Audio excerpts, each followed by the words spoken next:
I completely forgot to mention what happened to me this morning.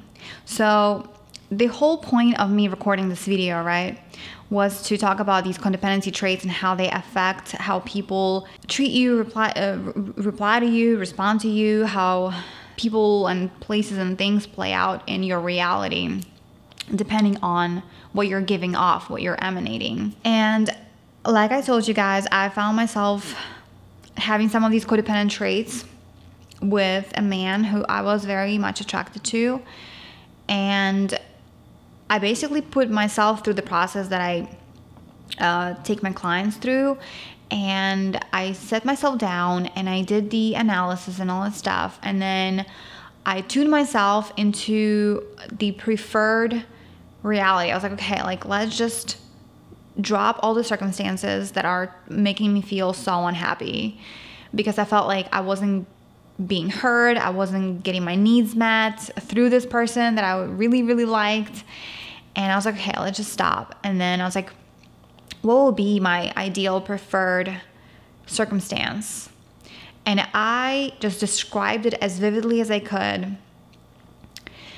And if you know how reality works, and I'm very much into that, you know that you can't really control other people. And even if you try, it's not gonna, even if you try to control it and you do get what you want, it's still manipulation and it's not gonna end well. So you never wanna try to control or manipulate anybody. You kind of just wanna set them free and focus on you, get the energy back, put it, all into you, into yourself. And whatever it is that you want somebody to do, you want to kind of have this like a hologram, like a faceless person who does it for you in your imagination. So you kind of want to see it, but without the specific face, if you want it to work in the best way possible. So I did that literally this morning. I did that. I was like, okay, so like, what is it exactly? What is the core of my desire here? Like, forget this person. I mean, whatever, like, let's just forget him for a second, right? Because I wanted to detach from that circumstance altogether, because I was so wrapped up in it. You guys, you have no idea. I was so angry and mad about it. And I was like, oh my God, he can't see me. Oh my God, why? And so I just dropped that and I tuned myself into what I actually wanted. And I kid you not, I literally got a text this morning from somebody else who I actually really like too. And I was like, oh my God, like the matrix works in perfect ways all the freaking time. And you always get the evidence of things working out for you all the time. So I just wanted to give an example of how this works when you actually apply it. I don't know what's going to happen with this guy. I am just letting it be for now. I don't even know. I don't know. But the main thing is that you always get what you want in life if you put your mind to it. And that's what happened to me this morning. And I'm just going to entertain my options until I am perfectly happy in the circumstance that I envisioned and that I tuned myself into.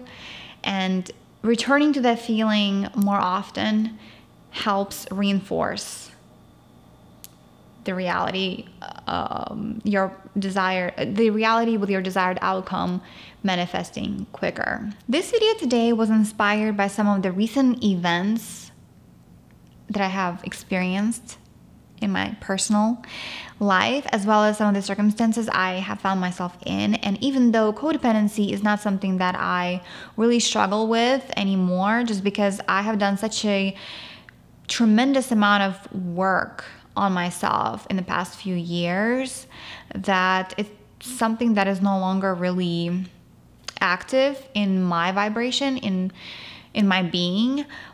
But as we all know, there is no perfect people on the planet.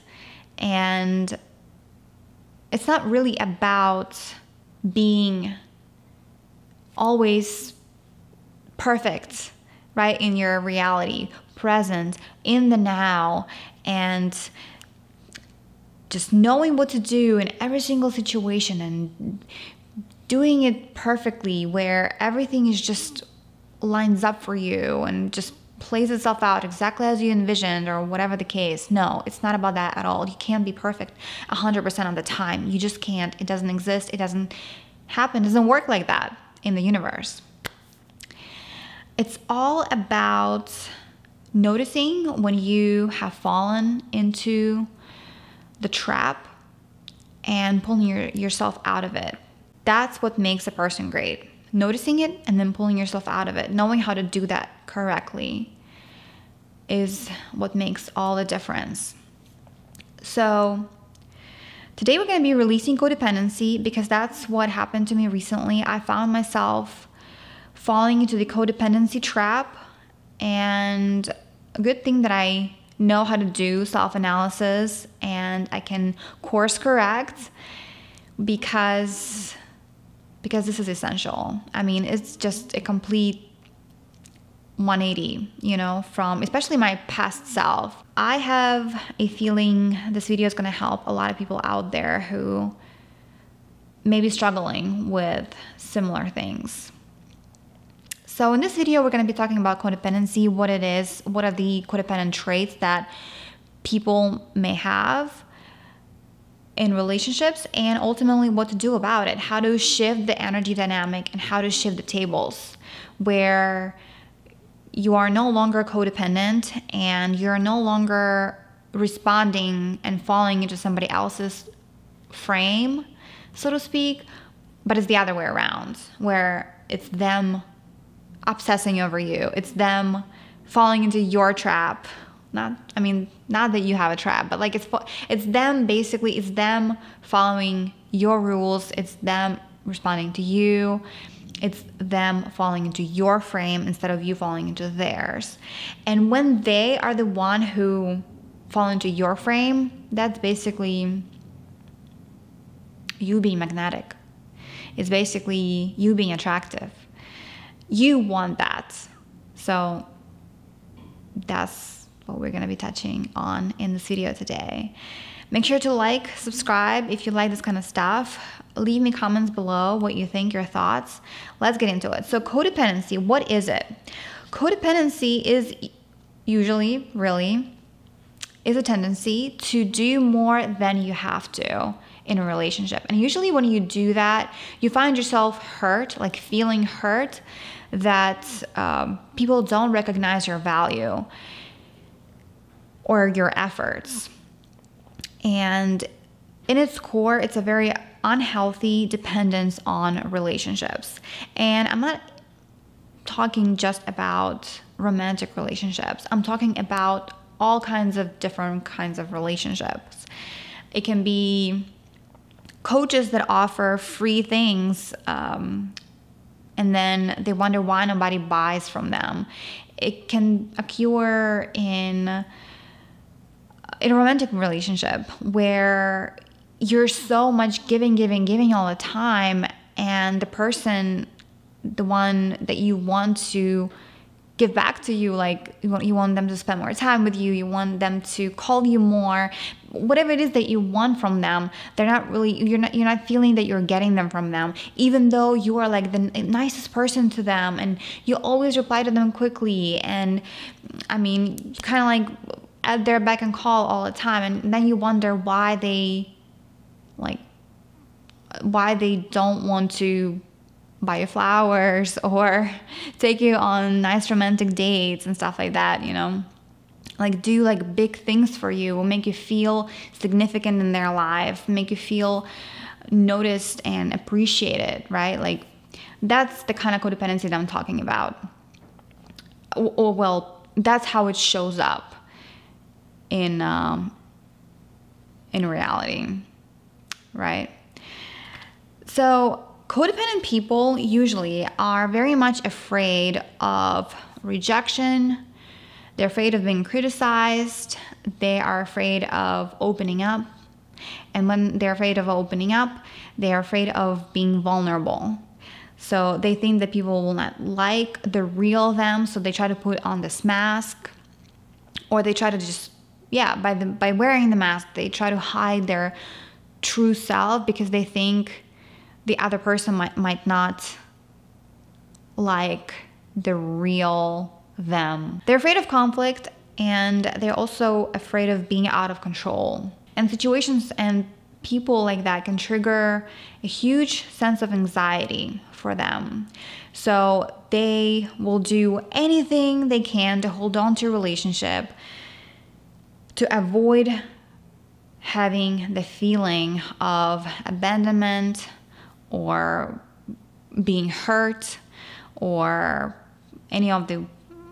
all of the above, or any of the above that I just mentioned.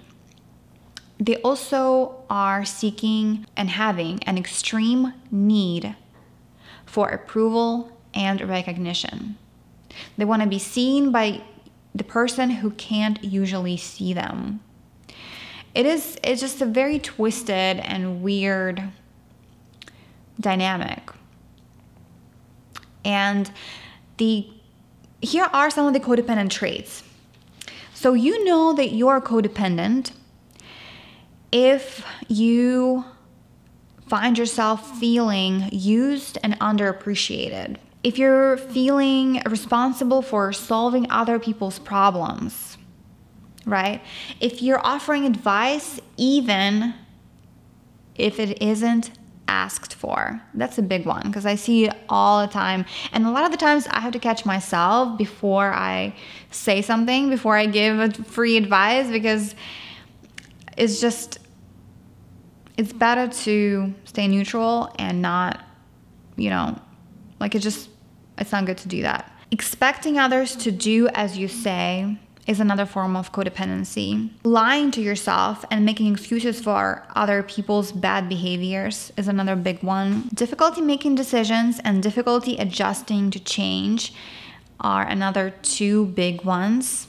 Poor communication regarding feelings, wants, or needs. So if you are afraid to communicate what it is exactly that you want from a relationship or from another person, or how you want to be treated, that's a form of codependency.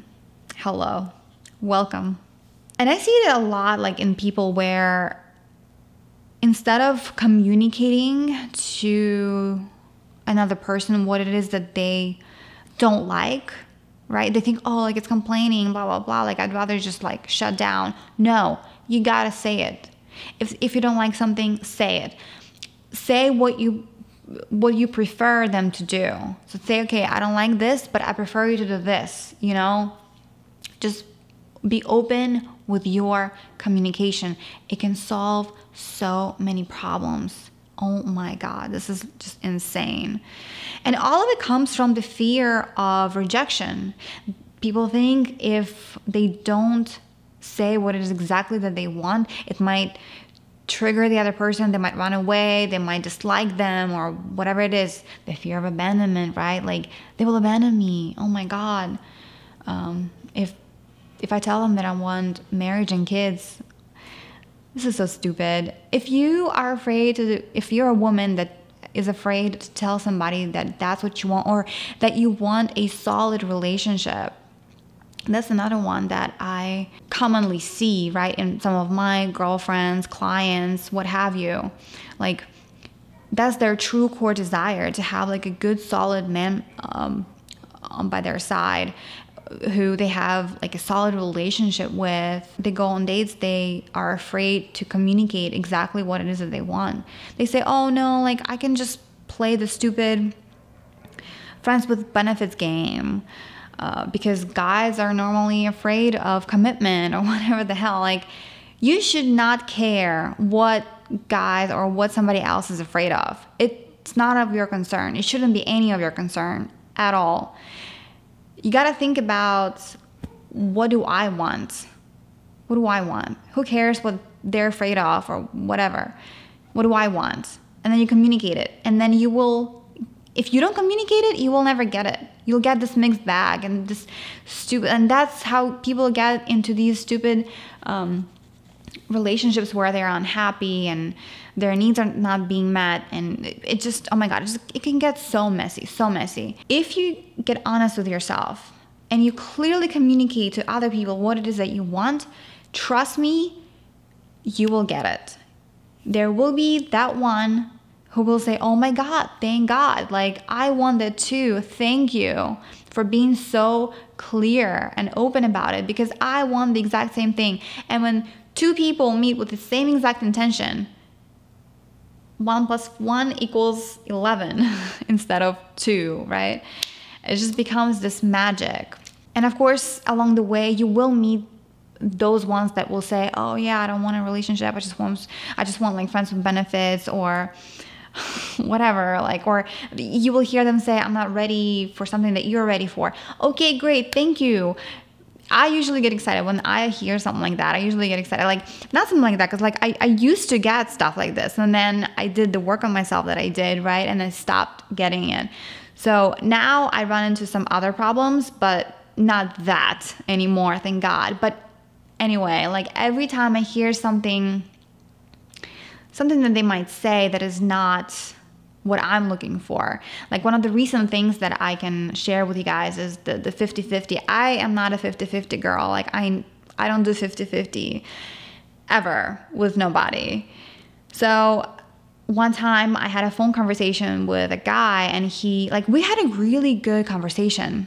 Like, it was a good hour. And in the last maybe 10, 15, 20 minutes, we started getting to like finances somehow.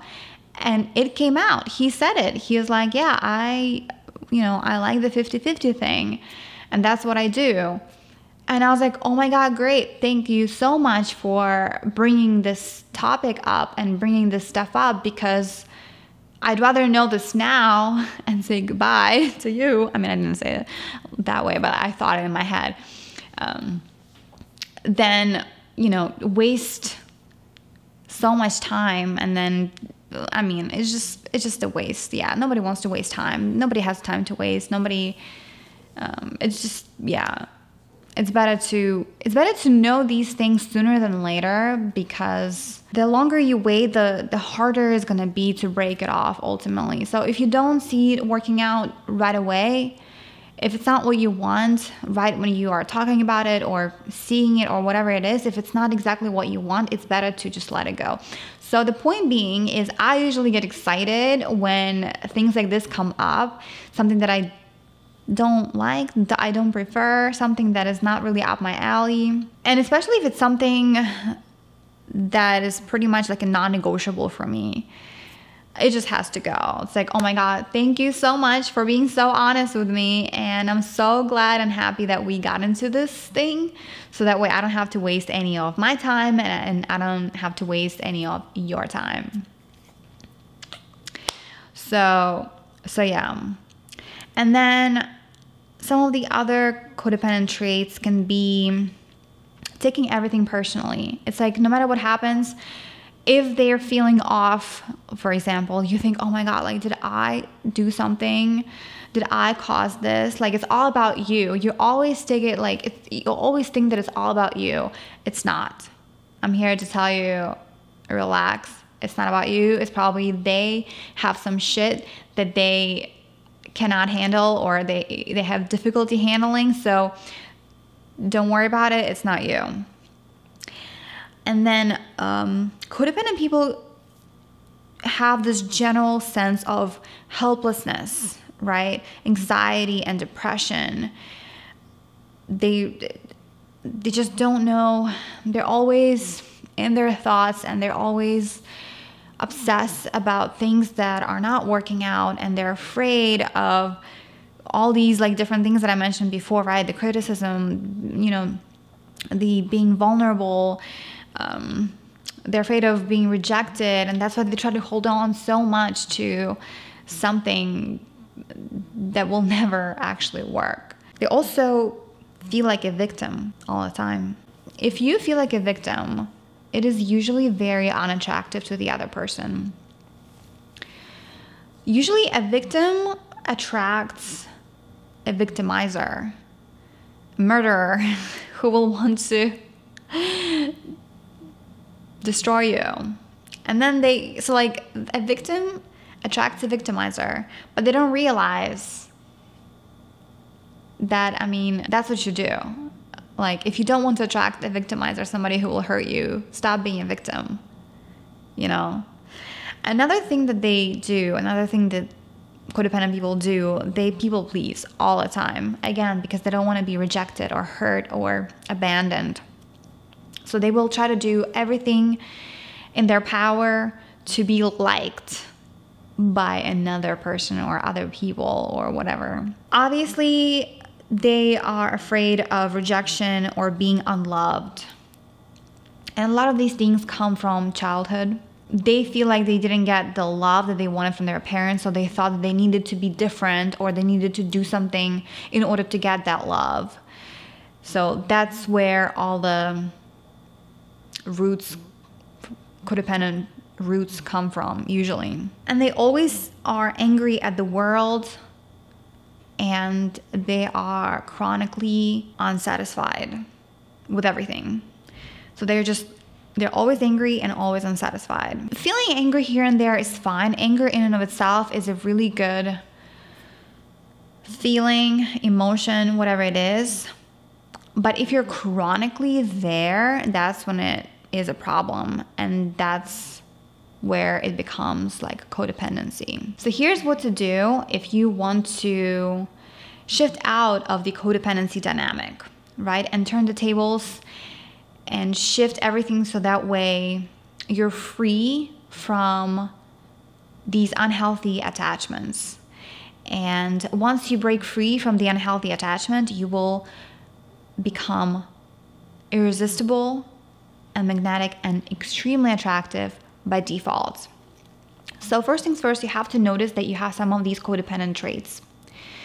And some people have all of them. If they're just extremely codependent, they will have all of the listed traits, right? Codependency traits. Others will just have a few. It doesn't matter. Just notice that you have some of these. If you do, that's step number 1 towards the recovery. Number 2, establish boundaries. Healthy boundaries for yourself in relationships and others. So you establish boundaries not just for yourself, but for others too. You take a moment to really have an honest conversation with what you prefer, what you don't prefer, how you want to be treated by others, and how you don't want to be treated by others, what you are not going to tolerate, and what your non-negotiables are, pretty much. And as well as for others. So it's the same thing, what you're willing to do for others, what you're not, and what you're willing to put up with, what you're not willing to put up with when it comes to other people. Step number 3, so once you notice the codependent traits, and then you establish healthy boundaries for yourself as well as for others in relationships, no matter what kind of relationships it is, or they are, what kind of relationships we're talking about, doesn't matter. Like a friendship is a relationship. If you work with clients, that is a relationship. That is a working relationship, right? But there's a lot of different kinds of relationships. So once you do the first 2 steps, the third one is to stop fixing, controlling, trying to save or manipulate situations and people, because it's gonna get you nowhere and it'll just perpetuate the problem. You don't want to do that. So you have to just drop all the fixing, trying, manipulating, controlling, just like stop all of it. And step number 4 is you have to prioritize your own growth and well-being. So stop trying to fix whatever it is that's happening and get your power back where it belongs, and put all the energy and efforts into yourself, into you, and focus on you. And yeah, just like I said, prioritize your own growth. I mean, that's the only way you can turn the tables. So when you want to have somebody, like, first of all, you want to stop obsessing over somebody. How do you do that? That's like one of the most common questions I get. You start obsessing about yourself, and that's how you get them to obsess over you. Thank you guys so much for watching. I really hope that you liked this video and enjoyed spending time with me and talking about codependency today. Make sure to post some of the comments below, and I will catch you in my next one.